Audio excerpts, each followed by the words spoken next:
समर्थ. काल आपण भाग क्रमांक 16 जो आहे तो ऐकला होता,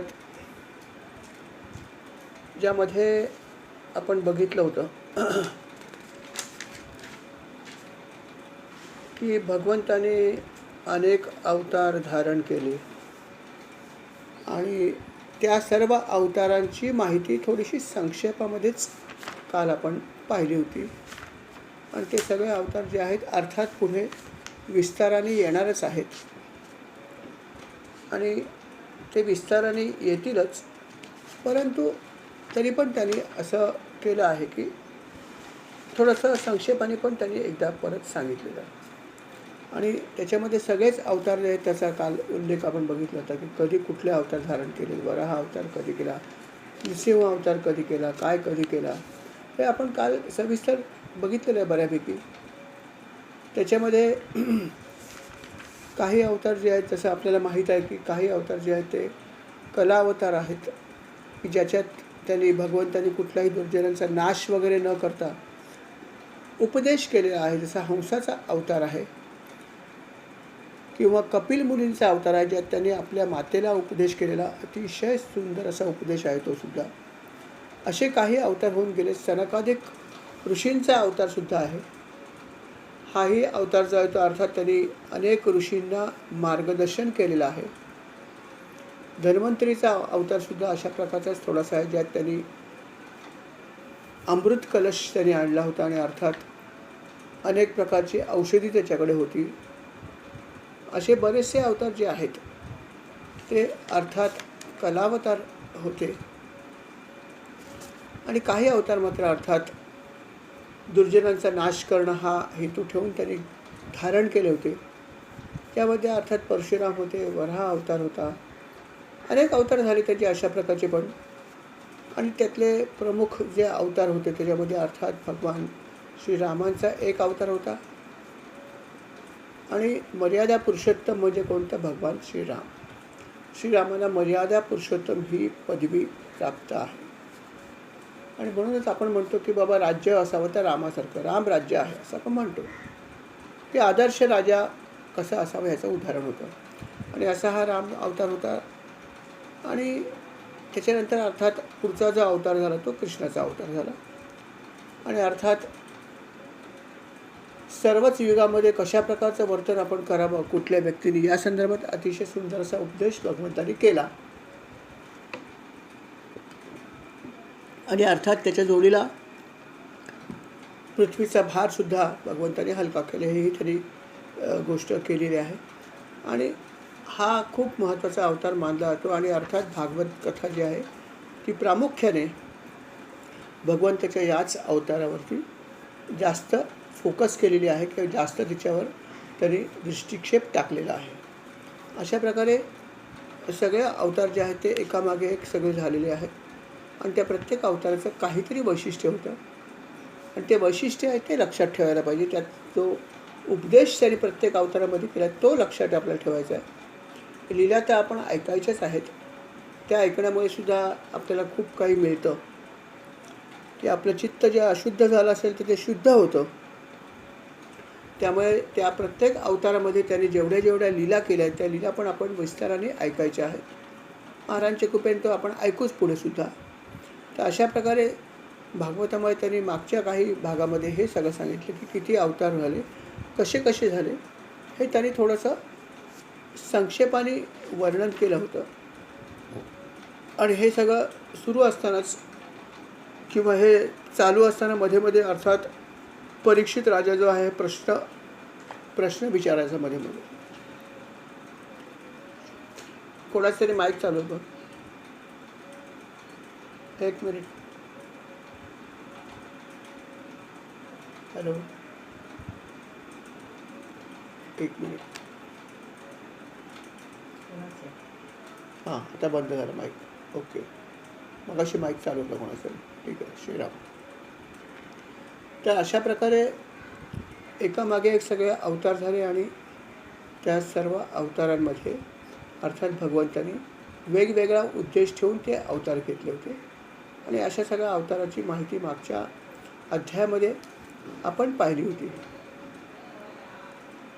त्याच्या पुढेसुद्धा अजून बरेच प्रश्न जे आहेत ते अर्थात राजा विचारत होताच, आणि राजाचे प्रश्न काही संपले नव्हते, आणि म्हणूनच अनेक प्रकारची माहिती जी आहे ती शुकमुनी त्याला देत होते. त्यातला काही भाग हा भागवतामध्ये आहे, काही भाग भागवत कथेच्या आधी त्यांनी सांगितलेला आहे. परंतु जी काही माहिती त्यांनी विचारली किंवा प्रश्न विचारले ते सगळे अर्थात खूपच चांगले होते, आणि त्यातून अनेक प्रकारची आपल्याला माहिती मिळते आहे. तर अशा प्रकारे त्यांनी बरेच प्रश्न विचारले. त्याच्या पुढे काय झालं ते आता आपण आजच्या भागात बघूया. श्रीराम समर्थ. माझा आवाज सर्वांना ऐकू येतो का एकदा फक्त सांगा.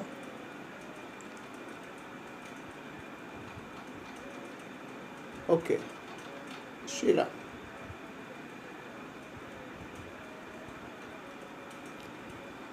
श्रीराम समर्थ.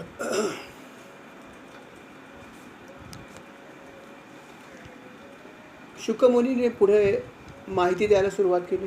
अर्थात राजाचे प्रश्न न थांबणारे होते. तो तर जेव्हा काही गोष्टी त्यांनी ऐकल्या तेव्हा तो खूप प्रभावित झाला होता. नारद मुनी जे होते त्या नारद मुनींना जेव्हा काही गोष्टी समजल्या आणि नारद मुनींनी जेव्हा व्यासांना सांगितल्या, व्यासांकडून पुढे आल्या, तेव्हा असं बऱ्याच लोकांचा समज होता की ब्रह्मदेव खूप श्रेष्ठ आहेत, परंतु ब्रह्मदेवाने सुद्धा त्यावेळेस स्पष्टीकरण दिलं की मी श्रेष्ठ नाही. लक्षात ठेवा, माझा कर्ता करविता ईश्वर वेगळा आहे. तुम्हाला हे माहीत नसल्यामुळे तुम्ही मला सर्वश्रेष्ठ देव मानता, परंतु मी सर्वश्रेष्ठ नाही हे विसरू नका. हे लक्षात ठेवा. हे समजणं कठीण आहे, परंतु ही सत्य गोष्ट आहे. आणि मग त्यांनी सांगितलं की बाबा रे, मी स्वतः भगवंताच्या नाभीमधून प्रगट झालो. प्रगट झाल्यावरती सुद्धा मी विचार केला की आता आपण काय केलं म्हणजे आपल्याला पुढचं काही करता येईल, काय करावं हेही समजत नव्हतं. आणि मी जेव्हा विचार करायला लागलो की मी कुठून आलो, काय आलं, मला काहीच समजेना. मी बराच शोधण्याचा प्रयत्न केला, आसपास काही दिसतंय का, पण मला काही दिसत पण नव्हतं डोळ्यानं, आणि त्यातून काही मला ज्ञान होत नव्हतं. आणि त्याच वेळेस मला तप हा शब्द ऐकू आला. त आणि प 2 अक्षरं, आणि त्यात ती 2 अक्षरं जर एकत्र केली तर तप हा शब्द निर्माण होतो. आणि तो शब्द जेव्हा मला लक्षात आला की तप हा शब्द आहे, तेव्हा मी विचार केला की आपण तपश्चर्या करावी अशी मला आज्ञा असावी, असं मी त्यातून निष्कर्ष काढला. आणि त्याप्रमाणे मग मी तपाला सुरुवात केली. ब्रह्मदेवाने तपश्चर्याला सुरुवात केली, आणि 1000 वर्षापर्यंत त्यांनी ब्रह्मदेवाची 1000 वर्ष एकाग्र चित्ताने त्यांनी तपश्चर्या केली. एकाग्र चित्त महत्त्व नाही का. प्राण, मन, कर्मेंद्रिय, ज्ञानेंद्रिय सर्वांना अधीन ठेवून करणं. आपल्याला विचार करून बघा की एकाग्र चित्ताने जर आपल्याला जप करायला सांगितलं, आपण जप तर सगळे करतो, जपाचे आपण अनेक संकल्प सोडतो, जप करण्यासाठी जातो, जपासाठी बसतो, तेवढ्यात पण आपला दर रविवारी जप असतोच. 1 तास व खरे अर्धा तास मौन जप आहे. पण त्यावेळेस खरोखर विचार जर आपण केला की जेव्हा मी जप मौनात करतो विशेषतः, त्यावेळेस माझी एकाग्रता किती होते हा जर आपण विचार केला तर कठीण भाग आपल्या लक्षात येतो की एकाग्रता जास्त होत नाही. कारणं काहीत आहोत, कारणं असंख्य असतील. तुम्ही म्हणाल की कधी कधी बाहेरून मोटार जाते त्याचा आवाज येतो, किंवा बाजूने एखादी मोटारसायकल जाते त्याचा आवाज येतो, असं काही लोक म्हणतील. काही लोक म्हणतील की नाही, मध्येच कोणतरी भक्त येतात देवळामध्ये, ते घंटा वाजवतात, आणि ती घंटा वाजवल्यावर आमचं ध्यान तिकडे जातं, म्हणून आमची एकाग्रता होत नाही. काही लोक म्हणतील असं नाही, काही लोक उपासनेला उशिरा येतात, मग ते खुर्चीचा आवाज करतात, आणि मग त्यावेळेस आम्हाला असं मनामध्ये विचार येतो की बाबा कोण आलं असेल. किंवा काही लोक ठराविक वेळेस उपासनेला येतात, काही 10:15 येत असतील त्यांच्या कामानुसार, काही 10:30 येत असतील, मला माहीत नाही. परंतु असे वेगवेगळ्या वेळेस लोक येत असतील तर मग कदाचित आपले डोळे बंद असले तरीसुद्धा आपल्याला असं वाटेल, अरे आता अमका आवाज झाला म्हणजे नक्कीच इतके वाजले असतील आणि हा माणूस आला असेल. असा अनुभव आपल्याला येऊ शकतो, येतो. नाही, हा अनुभव मी स्वतः घेतला, आपल्या देवळात नाही घेतला. परंतु इतर ठिकाणी मला हा अनुभव आहे, हा अनुभव येतो. कारण माझं घर जिथे आहे तिथे बाजूला गणपतीचं मंदिर आहे. तुम्ही बघितलं, सर्वांनी बहुसंख्य लोकांनी बघितलं की एकच भिंत आमची आहे कॉमन. उद्या सकाळी जर तुम्ही कधी जर समजा घरात येऊन बसलात जप करायला करा काही करा, तर त्यावेळेस निव्वळ शांतता असते जरूर, परंतु गणपतीच्या मंदिरामध्ये सुद्धा त्यांची सकाळीच उपासना चालू होते, मग पूजा असेल की. परंतु जेव्हा ती सुरू होते तेव्हा आवाज घरी ऐकू येतो. चांगलीच गोष्ट आहे, नो डाऊट अबाउट इट. परंतु त्यावेळेस हे लक्षात येते की किती वाजलेत साधारणपणे, किती वाजता तिथे मंदिरामध्ये येतात लोक, किंवा पुजारी किती वाजता येतो अंदाजे, तो किती वेळ हे सगळं करतो, आणि आरती किती वाजता करतो हे आपल्याला माहिती आहे, कारण आम्ही रोज ऐकतो ना. त्यामुळे त्यावेळेससुद्धा आपली थोडंसं एकाग्रता भंग होऊ शकतेच, कारण मनामध्ये त्याची दखल घेतली जातेच. असंही कारण असू शकतं आपल्या मंदिरातसुद्धा. असे अनेक कारणं असू देत, पण कारणं किती जरी खरी असली तरी एकाग्रता भंग होते ही फॅक्ट आहे. आणि ती एकाग्रता भंग झाली तरी परत एकदा आपलं मन एकाग्र करायचं असतं, हा खरा कठीण भाग असतो. आणि या ठिकाणीच आपल्याला खूप महत्त्वाचा भाग म्हणजे प्रार्थना करायला पाहिजे. आपल्याला सांगायला पाहिजे महाराजांना, स्वामींना, जे काय असतील, जे कोण तुमचे गुरु असतील, ज्याला तुम्ही मानता, की मला एकाग्र परत व्हायचं आहे, होऊ देत भंग झाली तरी हरकत नाही. आणि मग अशा प्रकारे आपण जेव्हा प्रार्थना करतो तेव्हा परत एकदा आपली एकाग्रता होते, नाही होत असं काय. तर ब्रह्मदेवाने जी तपश्चर्या केली ती 1000 वर्ष केली, आणि ती पण एकाग्र चित्ताने. एकाग्रता या विषयावर मी बोलतो आहे, तर आपली एकाग्रता जास्त वेळ राहत नाही अनेक कारणामुळे. तर एकाग्र चित्ताने 1000 वर्ष ब्रह्मदेवाची तपश्चर्या करणं किती गोष्ट कठीण आहे, विचार करा. आणि अशा प्रकारे त्यांनी हे तपश्चर्या केली, आणि मग त्यांच्याकडे अनेक प्रकारची शक्ती प्राप्त झाली. अर्थात भगवंत पण त्यांना प्रसन्न झाले, आणि भगवंत त्यांना प्रसन्न झाले अर्थात भगवंतांनी त्यांना दर्शन दिलं, त्यांना मार्गदर्शन केलं. अर्थात भगवंत प्रसन्न झाल्यावरती ब्रह्मदेवांनासुद्धा खूप आनंद झाला. त्यांनी त्याचं वर्णन पण केलं की भगवंताचं रूप कसं होतं बघितलेलं. सुंदर असं वर्णन त्यांनी केलं की कसे त्यांचे 4 हात होते, कशा प्रकारे त्यांनी काय काय हातात धारण केलं होतं, त्याचं मुखकमल किती सुंदर होतं, चेहऱ्यावर हास्य होतं. खूप सुंदर असं वर्णन त्यांनी केलं. आणि असे भगवंत त्यांना दिसले प्रत्यक्ष. आणि दर्शन आता आपण बघतो कितीतरी वेळा, कितीतरी मंदिरामध्ये खूप सुंदर सुंदर मूर्ती असतात. खरोखर काही मंदिरामधल्या मूर्ती इतक्या सुंदर असतात की ते बघितल्यावरती आपलं मन शांत होतं. हा अनुभव आपण घेतो कधी कधी. काही काही मंदिरामध्ये खरोखर इतक्या सुंदर मूर्ती असतात की तिथे जाऊन एक क्षणभर आपण जर बघितलं शांतपणे, तर आपल्या मनातले सगळ्या विकार, सगळ्या चिंता काही वेळ का होईना पण जातात. अशी मंदिरं काही आहेत, नक्कीच सगळी नाही आहेत, पण काही मंदिरे नक्की अशी आहेत. तुम्ही शोधून काढा की तुमच्या गावामध्ये असं कुठलं मंदिर आहे की जिथे दर्शन घेतल्यावर तुम्हाला काही क्षण असं वाटतं वा वा वा, काही आठवत नाही. अशा मूर्ती आहेत, प्रत्येक गावात प्रत्येक ठिकाणी असतात, पण ते कुठलं आहे आपण शोधलं पाहिजे. आणि तिथे खरंच जर आपण कधी थोडा वेळ जाऊन बसलात तर तुमचं मन खूप एकाग्र होईल. तुमच्या मनात जर कधी मळभ आला असेल, चिंता निर्माण झाली असेल, कधी जर दुःख झालं असेल, तर अशा मंदिरात आपण जरूर जाऊन बसा जिथे तुम्हाला अनुभूती येते. आणि तिथे जर आपण बसलात तर आपल्या मनाचे, आपल्या चित्ताचा मळभ जाऊ शकतो, हे नक्की. हा स्वानुभव आहे. अर्थात हा अनुभव कोणाला येऊ शकतो, काय एक्स्ट्रा ऑर्डिनरी अनुभव नाही आहे, पण हा येऊ शकतो. पण त्याच्यासाठी अशी मूर्ती शोधायची किंवा असं मंदिर शोधायचं की जिथे अशा प्रकारे होऊ शकतो. आता फक्त मूर्ती बघितल्यावर जर आपल्याला अशी अनुभूती येऊ शकते, तर प्रत्यक्ष भगवंताला जेव्हा ब्रह्मदेवाने बघितलं त्याला काय वाटलं असेल, विचार करा. काय वाटलं असेल मी तर म्हणतो, मला वर्णनच करता येत नाही. माझ्या डोळ्यातून पाणीच यायला लागलं. माझं शरीर पुलकित झालं होतं प्रेमाने, माझ्या डोळ्यातून पाणी येतून माझं, अर्थात मुख जे आहे, मुखातून काही शब्दच फुटत नव्हता. कशी स्तुती करून काय स्तुती करू, मला काही बोलवे ना, डोळ्यातून पाणी काय करू मला समजत नव्हतं. मी फक्त अशा वेळेस एकच काम केलं की भगवंताच्या चरणावरती माझं मस्तक ठेवलं, त्याला शरण गेलो. बस इतकंसंच पुरे आहे. कधी कधी म्हणतात ना, स्तुती करणंसुद्धा आपल्याला शक्य होत नाही, किंवा शब्दांच्या पलीकडे भावनाच आहे शेवटी. बरोबर आहे. शेवटी प्रत्येक गोष्टीमागे भावनाच महत्त्वाची. काय अर्पण केलं हे सुद्धा, किती भावनेने अर्पण केलं यालाच महत्त्व नाही का. तसंच प्रार्थनासुद्धा किती केली, कशी केली यालाच महत्त्व नाही का.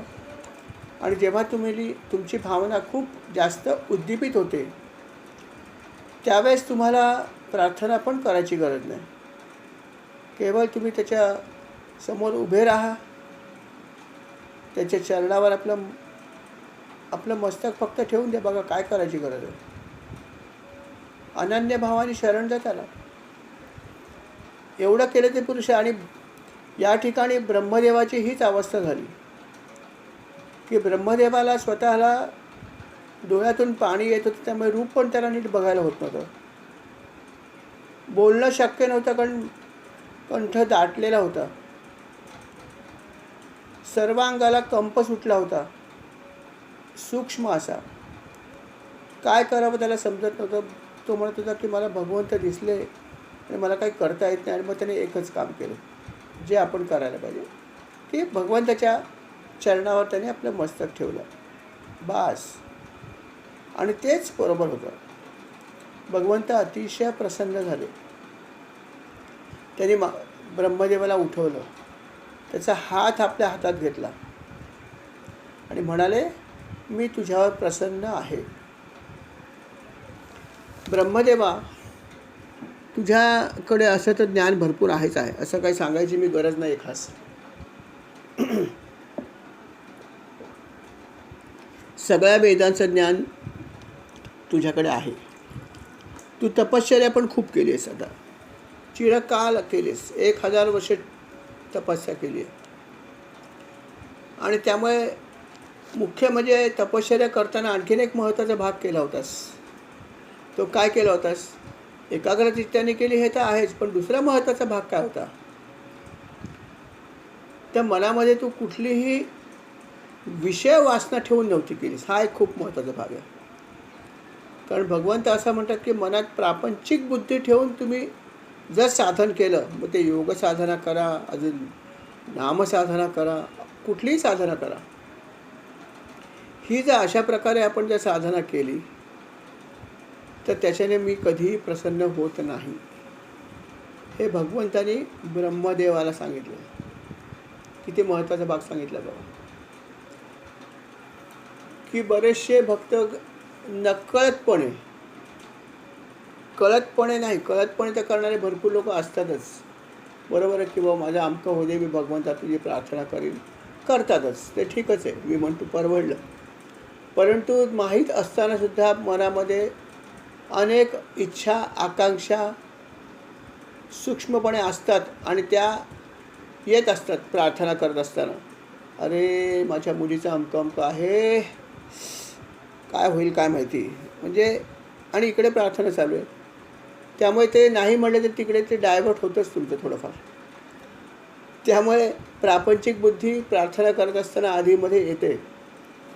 आणि मग जेव्हा प्रापंचिक बुद्धी येत असते किंवा प्रकट होत असते आणि जोडीला प्रार्थना सुरू असते, तेव्हा भगवंत असं म्हणतात की प्रापंचिक बुद्धी ठेवून जर आपण साधन केलं तर त्याच्यामुळे मी प्रसन्न होत नाही, असं भगवंतांनी स्पष्ट शब्दात सांगितलं. आणि हे कोणाला सांगितलं आहे? ब्रह्मदेवाला सांगितलं आहे. अर्थात ब्रह्मदेवाला जरी सांगितलं तरी ते आम्हाला ॲप्लिकेबल आहेच आहे, की हे प्रत्येकाला ॲप्लिकेबल आहे की तुम्ही मनामध्ये प्रापंचिक इच्छा धरून तुम्ही साधना करू नका. पहिलं म्हणा, मी प्रापंचिक इच्छा सगळ्या विसरलेल्या, मला काही नाही पाहिजे, मला फक्त तुझी भक्ती पाहिजे, ती मी मनात धरली असं म्हणा. आणि ती धरण्याचा प्रयत्न करा. प्रयत्न करणं कठीणच आहे, पण असं जर आपण केलं हळूहळू तर हळूहळू असं होऊ शकतं की प्रापंचिक विषय जरी असले तरी पण ते कदाचित येणार नाहीत, किंवा आले तर क्षणभरच येतील, कमी होतील. कधीतरी असंही होईल की येणारच नाही. आणि जेव्हा आपल्या मनामध्ये प्रापंचिक विचार अजिबात येणार नाहीत आणि जेव्हा आपली एकाग्रतासुद्धा होईल, तेव्हा मात्र भगवंत आपल्याकडे भले क्षणकाल का होईना पण भगवंत आपल्यावर प्रसन्न होतील. शेवटी भगवंताचा कटाक्ष किंवा भगवंताचा प्रेमाचा कटाक्ष एकसुद्धा आपल्याला पुरेसा आहे नाही का? थोडा वेळ का होईना ते आमच्यावर मनःपूर्वक जर आनंदित झाले तरी आम्हाला बास आहे तेवढं. पुढे तो वेळ वाढवायला पाहिजे हे ठीक आहे, आम्ही मानतो. परंतु निदान क्षणभर तरी जमावा. देवाची या द्वारी उभा क्षणभरी म्हटलंच आहे ना. क्षणभर तरी आम्हाला असं व्हावं. आणि तो क्षण कसा वाढवता येईल याचा आपण नंतर प्रयत्न केला पाहिजे. हे एम पाहिजे की माझी एकाग्रता किती वेळ झाली आहे आणि ती एकाग्रता माझी कशी वाढेल हे आपण पूर्ण याच्यामध्ये मॉनिटर केलं पाहिजे. की मी किती वेळ जप केला, 1 तास केला, मी किती वेळ जप केला, 2 तास केला, किती वेळ केला, जो काय असेल तो. त्याच्यामध्ये म्हणजे एकाग्रता किती वेळ झाली हे आपण स्वतः ठरवलं पाहिजे. आणि माझी एकाग्रता किती वेळ होऊ शकते, किती वेळ बसलं तर, हे त्रैराशिक आपणच मांडायचं. मला असं वाटलं की मी अर्धा तास बसल्यावरती शेवटची 10 मिनटं माझी चांगली झाली, पण त्याच्यानंतर माझी एकाग्रता होत नसेल तर मग मी म्हणायला पाहिजे की थोडंसं आता उठून उभा राहतो. जप तर मला अजून करायचा आहे, वेळ आहे माझ्याकडे. मग थोडंसं मी दुसरं काहीतरी करावं, फिरावं इकडे तिकडे, देवळामध्ये किंवा कुठे असेल तिकडे, किंवा इतर काहीतरी साधन करावं जे अर्थात जपाशी रिलेटेड आहे. आणि परत थोडंसं मला फ्रेश वाटलं की परत बसावं. म्हणजे थोडासा ब्रेक घ्यावा वेगळ्या प्रकारचा. पण हे ज्याने त्याने ठरवायचं की तो ब्रेक कधी घ्यावा. कोणाला अर्धा तास केल्यावर असं वाटेल 5 मिनटं उठावं. कोणाला 1 तास केल्यावर वाटेल की नाही आपण थोडंसं उठायला पाहिजे, आता माझी एकाग्रता कमी होत चालली आहे. तो वेळ आपण ठरवायचा. जिथे आपल्याला वाटतं की माझी एकाग्रता आता थोडीशी कमी व्हायला लागली, आता खाली येतो आहे मी वरून खाली, तेव्हा मग थोडंसं आपण चेंज करायला हरकत नाही, थोडंसं गिअर बदलायला हरकत नाही गाडीचा. आणि मग परत थोडंसं फ्रेश व्हायचं आणि परत बसायचं. हे अशा प्रकारेच आपण साधन करायला पाहिजे. कारण एकाग्रतेला सगळ्यात जास्त महत्त्व आहे.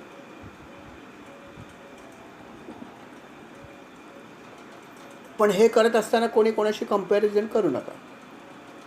कारण कधी कधी असं कोणाकोणाला वाटतं काय 1 तास बसला, आम्ही तर अजून उठलोच नाही आहेत, एवढा वेळ झाला बसलो आहे, काय असं नाही. त्याची त्याची एकाग्रता होण्याची पद्धत आहे. किती वेळ कोण एकाग्रता करू शकतो हा प्रत्येकाचा आपला वैयक्तिक भाग आहे. शेवटी तोच आपण लक्षात ठेवला पाहिजे आणि त्याच्याकडेच कॉन्सन्ट्रेट केलं पाहिजे. फक्त किती वेळ केला ह्याला महत्त्व नाही आहे.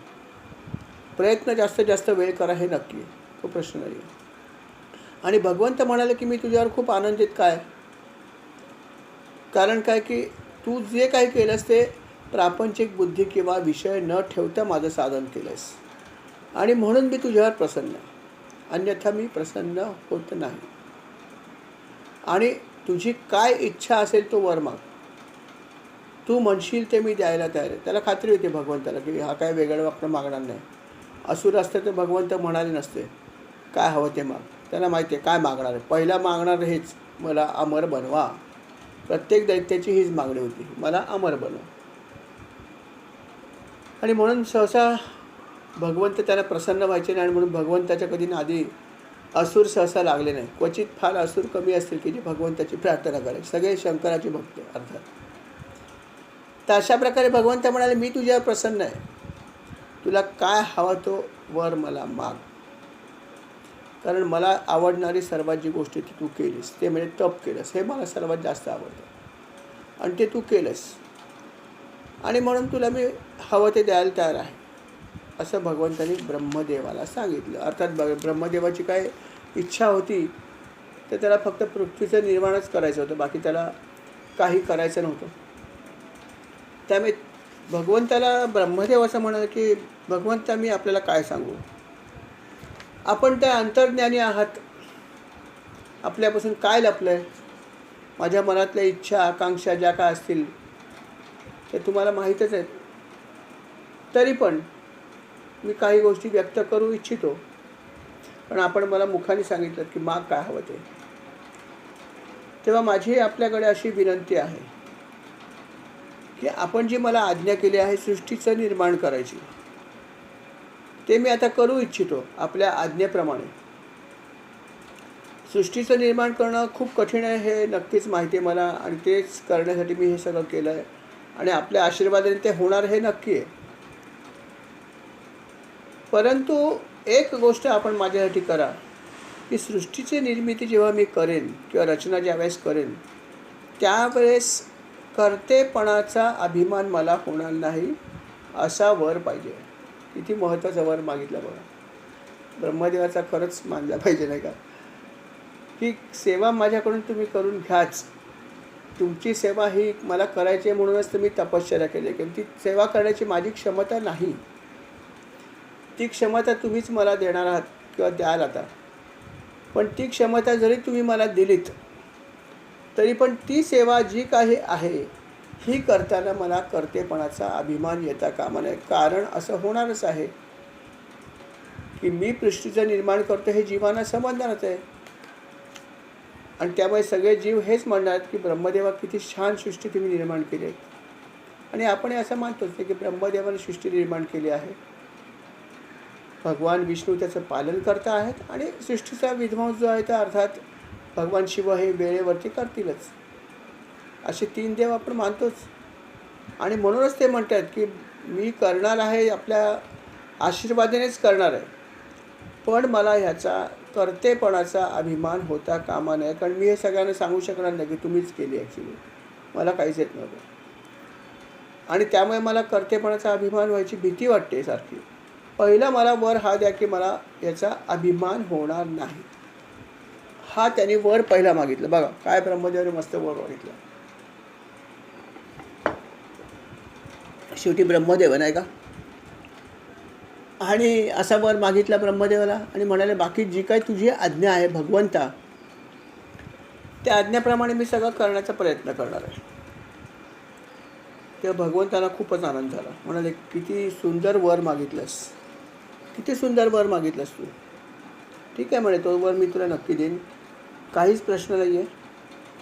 तुला मी अत्यंत गोपनीय असं ज्ञान जे आहे ते अजून काही आहे ते तुला मी देणार आहे, ते तू ग्रहण कर. कारण तू जर ज्ञान ग्रहण केलंस तर ते ज्ञान पुढे जाईल हेही मला माहिती आहे. तेव्हा हे सगळं ज्ञान मी तुला देतो. कारण सृष्टीच्या आधी मी होतो आणि सृष्टीमध्ये पण मीच आहे आणि नंतर मी शिल्लक राहणार. जे भागवतात सांगितलं की सृष्टीच्या आधी परमेश्वर होता, सृष्टीमध्येही तोच आहे, विस्तार पण तोच आहे आणि लय पण तोच करणार आहे, सगळं काही तोच आहे. हे तर आपण भागवतात दररोज प्रार्थना वाचतो की सगळं काही तूच आहेस पण आणि नाहीस पण. एका दृष्टीने पाहिले तर आहेही, दृष्टिकोन बदलून पाहिले तर नाही, हेही आपण प्रार्थना दररोज म्हणतो भागवताची. आणि भगवंत तेच म्हणतात की हे तू लक्षात ठेव, जो भागवताचा उपदेश आहे हाच लक्षात ठेव. मी आहेही आणि नाहीही दृष्टिकोनावर अवलंबून आहे. असा सगळा उपदेश भगवंताने ब्रह्मदेवाला केला. आणि जे त्यांनी सुरुवातीला सांगितलं ते त्यांनी परत सांगितलं की सगळा जो काही माझा उपदेश आहे तो उपदेश मात्र तू ऐकत असताना किंवा त्याच्यावरती अभ्यास करताना अन्वय आणि व्यतिरिक्त पद्धतीनेच कर. हे आपण भागवताच्या प्रार्थनेत दररोज वाचतो की अन्वय आणि व्यतिरिक्त पद्धतीने करावा भागवताचा अभ्यास. हे सुरुवातीच्या चतुश्लोकीत सांगितलेलं आहे. आणि तेच भगवंताने परत एकदा ब्रह्मदेवाला पण सांगितलं की या सगळ्या गोष्टीचा अभ्यास तू अन्वय आणि व्यतिरेक पद्धतीनेच कर. आणि त्या पद्धतीने केलास तरच तुला समजेल. नव्हे जो कोणी मनुष्य याचा अभ्यास करू इच्छितो त्या प्रत्येक मनुष्याने याच पद्धतीने अभ्यास केला तरच त्याला समजेल. हा त्याचा दुसरा अर्थ आहे. आणि असा उपदेश भगवंतानी ब्रह्मदेवाला केला. ब्रह्मदेवाला त्याने असा उपदेश केला आणि ब्रह्मदेव अर्थात शांतपणे हा उपदेश ऐकतायत. म्हणतात बोला भगवंता, मी ग्रहण करण्याचा प्रयत्न करतोय, तुम्ही जे काय सांगितलंय ते प्रयत्न चालू आहे माझा. किती ग्रहण होईल मला माहीत नाही. आणि अशा प्रकारे भगवंताचा संवाद चालू आहे ब्रह्मदेवांबरोबर.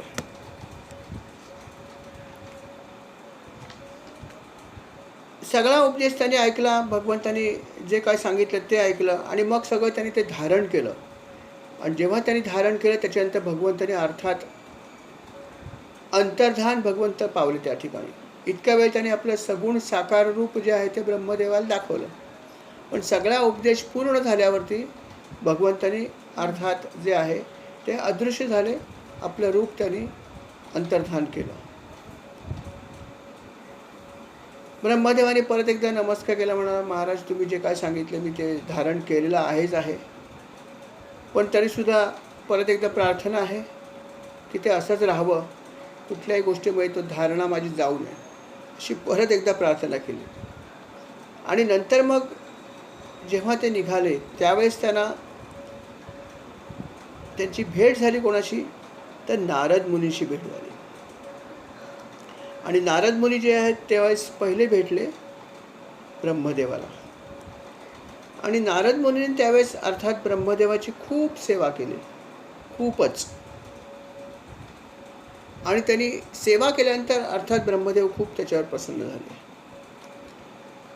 आणि म्हणाले की वत्सा तू माझी इतकी सेवा करतोयस, काय तुला हवं. तेव्हा ब्रह्मदेवाला नारद मुनीने काही प्रश्न विचारले आणि ते जे काही प्रश्न नारद मुनीने विचारले ते विचारल्यावरती ते म्हणाले, हे प्रश्नाची जर मी तुला उत्तरं दिली तर सगळं ज्ञान तुला मिळेल. तू बरोबर मला नेमके प्रश्न विचारलेस की ज्या प्रश्नाची उत्तरं सगळी भागवतामध्येच आहेत. एक प्रकारे मला तुला भागवतच सांगावं लागेल. असेच प्रश्न तू, म्हणजे नारद मुनीसुद्धा किती हुशार होते बघा. आणि म्हणून नारद मुनींना हे जेव्हा लक्षात आलं की त्यांना भगवंताचा आशीर्वाद मिळालेला आहे, तेव्हा नारद मुनीने विचार केला की आपल्याला पहिली गोष्ट मिळवायची असेल तर ते ज्ञान आपण घेतलं पाहिजे आणि त्याच्यासाठी पहिली सेवा केली. बघा, असं ज्ञान कोणाला देत नाही. पूर्वीसुद्धा गुरुग्रही जावं लागायचं. गुरुग्रही गेल्यावरती त्याची सेवा कितीतरी करायला लागायची. काय करायचे नाही, म्हणजे पूर्वी तर सोडून द्या, परंतु इसवी सणामध्ये सुद्धा हे जे काही वाद्य शिकायला लोक जातात, म्हणजे पूर्वी, आता काय तसं राहिलं नाही एवढं. घंटा बांधायचे, बरोबर प्रियाने करेक्ट सांगितलं की घंटा बांधायला लागायचा. गंडा तबला शिकायचा आहे. आता अल्लार खान हे उस्ताद, सतार शिकायचे असेल तर रविशंकर, पंडित रविशंकर होते.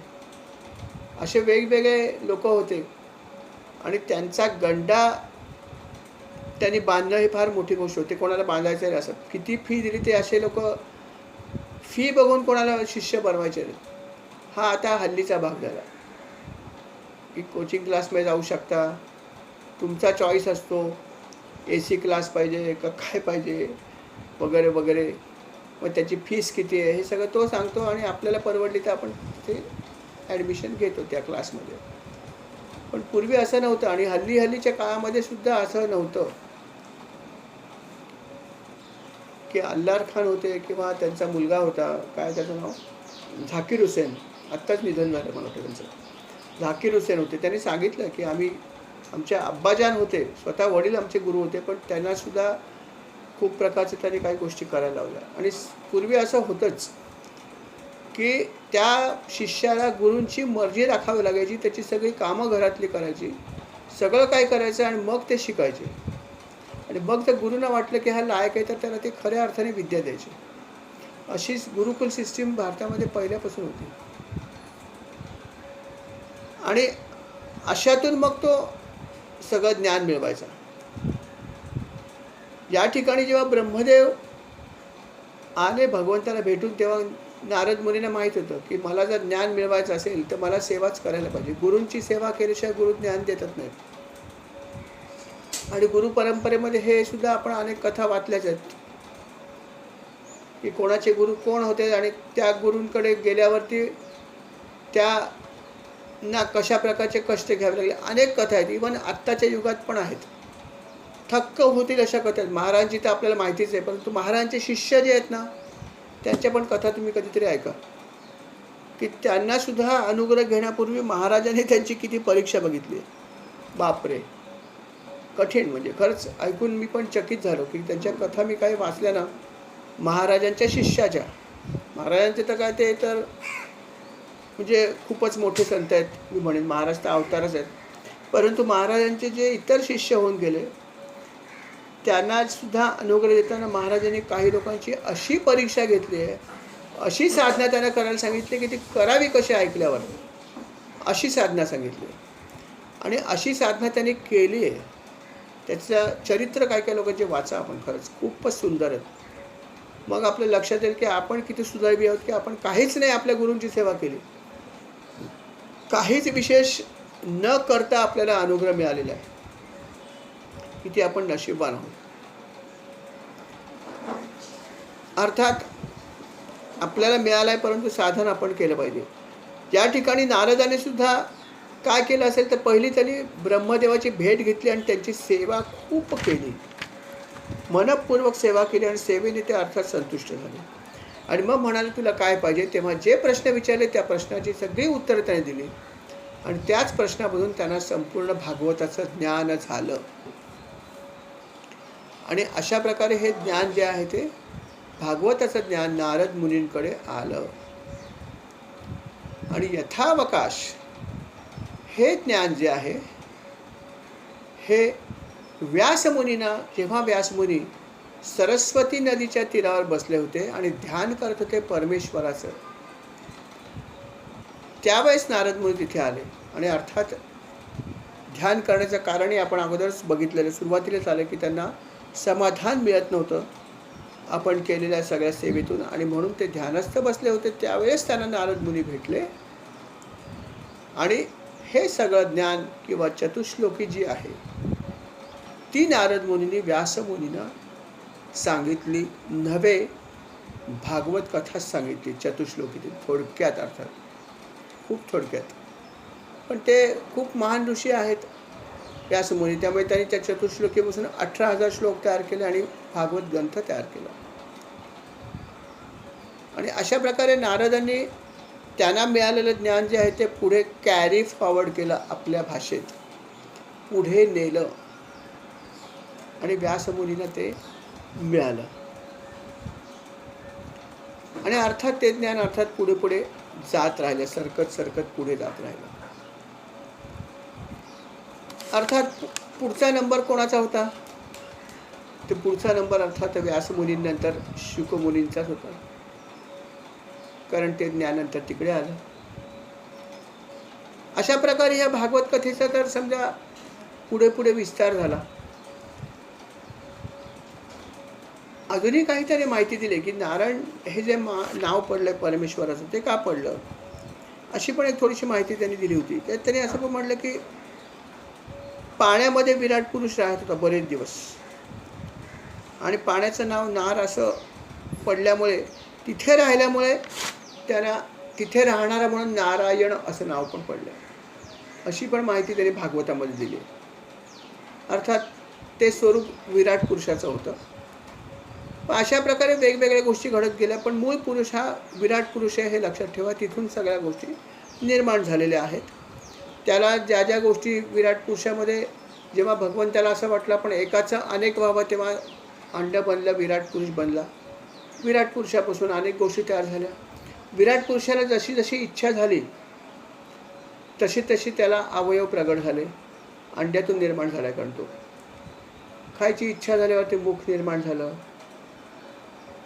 बघायची इच्छा झाल्यावर त्याला नेत्र प्रगट झाले, ऐकायची इच्छा झाल्यावर त्याला अर्थात कान आले, त्वचा त्याची निर्माण झाली, काही कामं त्याला कर्म करायची इच्छा झाली तेव्हा हात आणि पाय झाले. अशा प्रकारे विराट पुरुष जो आहे तो उत्पन्न झाला. अर्थात भगवंताची इच्छा होती म्हणून विराट पुरुष पण उत्पन्न झाला. आणि अशा प्रकारे विराट पुरुषातून नंतर सगळ्या देवता पण निर्माण झाल्या यथावकाश. म्हणून विराट पुरुष हे त्याचं खरं मूळ स्वरूप आहे असं मानलं जातं. त्याच्यानंतर हेही आपल्याला माहीत असलेलाच भाग आहे की सत्वगुण ज्याच्यामध्ये जास्त ती देवयोनीमध्ये पोचते किंवा देवमय आहे. आपण म्हणतो ना, एखाद्या माणसाला पण म्हणतो अरे बाबा देव माणूस आहे, देव माणूस आहे. देवही म्हणतो आणि माणूसही म्हणतो. का? देवासारखा आहे पण माणूस आहे, देव माणूस. काय वैशिष्ट्य असतं? सत्वगुण जास्त. लौकिकामध्ये कसा दिसतो, काय करतो ह्याला महत्त्व नाही, पण सत्वगुण त्याच्यामध्ये नक्कीच जास्त असतात, म्हणून तो देव माणूस. रजोगुण खूप जास्त असतील, खूप जास्त, आहेत सगळ्यांमध्ये, पण खूप जास्त होतं तेव्हा अर्थात मनुष्य रूप जे आहे ते रजोगुणांचा आगारच आहे ॲक्च्युली. खूप गुण जास्त आपले रजोगुणच आपल्यामध्ये सर्वात जास्त आहेत आणि ते जेव्हा कमी होतात तेव्हा अर्थात सत्वगुण वाढायला लागतात.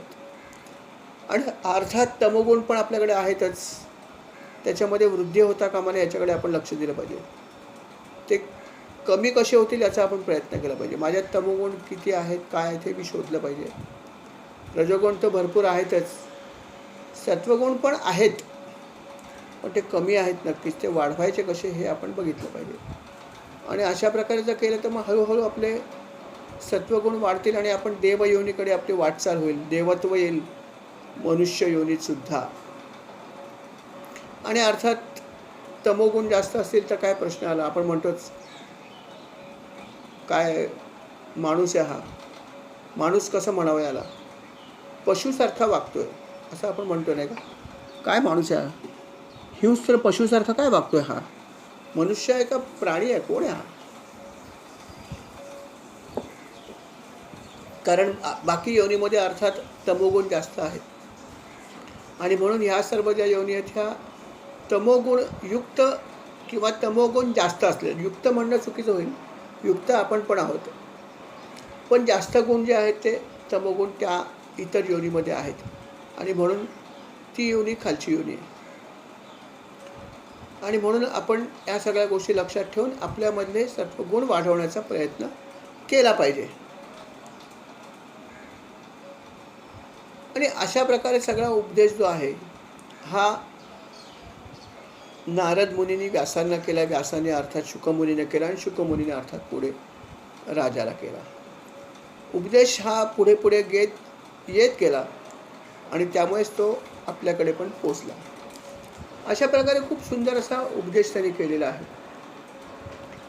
आणि परीक्षित राजाचं वैशिष्ट्य हे होतं की त्याला इतका सुंदर उपदेश मिळाला तरी पण त्याचं समाधान होत नव्हतं. तो सारखे वेगवेगळे प्रश्न विचारायचा. महाराज हे म्हणजे काय, ते म्हणजे काय, अमकं सांगा तमकं सांगा. तरी खूप प्रश्न विचारले आणि अर्थात प्रत्येक वेळेस अतिशय शांतपणे शुकमुनीने सगळ्या प्रश्नांची उत्तरं दिली. आणि त्याच्यामध्ये अनेक उलटसुलट प्रश्न विचारलेत. अनेक प्रश्न त्यांनी मागे जाऊन पण विचारलेत. काही गोष्टी तो मागच्या त्याला आठवायच्या. मला काही दुसरी माहिती सांगा. मध्येच तो म्हणायचा की जसं त्याने एकदा मध्ये असं म्हणलं की उद्धव आणि विदुर यांची भेट झाली होती असं मला समजलं. ती कशी झालेली, तेव्हा काय घडलं. आता उद्धव आणि विदुर हे दोघे जण श्रेष्ठ होते हे तर आपल्याला माहिती आहे. उद्धव तर भगवंताचे महान भक्त, महान आवडते भक्त आणि विदुर तर धर्मज्ञ. त्याचा तर धर्मावर खूप विश्वास. धर्मपालन कसं करावं हे विदुराकडून शिकावं आणि हे धर्मपालन करण्यासाठी त्याला अनेक संकटांमध्ये पण तोंड द्यावं लागलं. अनेक संकटांना त्यांनी तोंड पण दिलं. कारण जो मनुष्य धर्माने चालतो त्याला नेहमीच संकट फेस करावी लागतात. हा तर फॅक्ट आहे. आपण म्हणतो सुद्धा ना कधी कधी, का हो याला एवढे कष्ट का होतात. आता किती सज्जन माणूस आहे, पण या सज्जन माणसाला इतके कष्ट का होतात. आणि हा माणूस बघा किती दुर्जन आहे, किती वाईट वागतो, पण हा मजेत आहे. आणि कष्ट मात्र हे सगळे आम्हालाच का होत आहेत असं आपण म्हणतो. पण तसं आहे, ही फॅक्ट आहे की जया अंगी मोठेपणा तया यातना कठीण आहेच आहे. शेवटी अशा प्रकारेच त्याला यातना सोसाव्या लागतात. पण तोच मनुष्य जो आहे तो पुढच्या गतीला जातो. तो खरा पुण्यवान. त्याची ही परीक्षाच असते.